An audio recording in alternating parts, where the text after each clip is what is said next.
আজকালকার দিনে সবাই ব্যস্ত, সবাই বিভিন্ন রকম কাজের সাথে যুক্ত, কিন্তু তার প্রিয় মানুষটিকে সময় দেওয়ার মতো কারো কাছে সময়টুকু সামান্য নেই। তাই আমি তাদের উদ্দেশ্যেই কিছু লাইন লিখেছি, আমার কবিতার মধ্য দিয়ে তুলে ধরতে চেয়েছি। চলো কবিতাটা শুরু করছি। কবিতাটির নাম হচ্ছে প্রিয় তুমি কোথায়। ভালোবেসেছো তুমি আমায় তোমার মতো করে, কিন্তু বুঝতে পারোনি আমায় আমার মতো করে।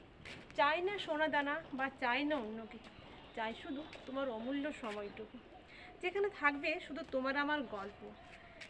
ধুর বাবা, আমি একই বলে ফেললাম, আমাদের মধ্যে তো কোনো গল্পই নেই। কী যে কথা বলি তা খুঁজেই পায় না, এ সময় হয়তো আর ফিরে আসবে না। এই তো বিয়ে 7 বছর পার করলাম মাত্র, এখনই কোনো কথা নেই, গল্প নেই, আছে শুধু এই বজ্জাত ফোনটুকু। সব কথা তো মুখে বলা যায় না, বুঝে নিতে হয় চোখ মুখ দেখে, কিন্তু তুমি তো আবার বুঝতেও পারো না। হায়, সে কথা তুমি কবে বুঝবে প্রিয়? হয়তো সেদিন রইব না আমি তোমার জীবনে, আমি যে কোথায় বুঝতেই পারলাম না নিজের জায়গাটা।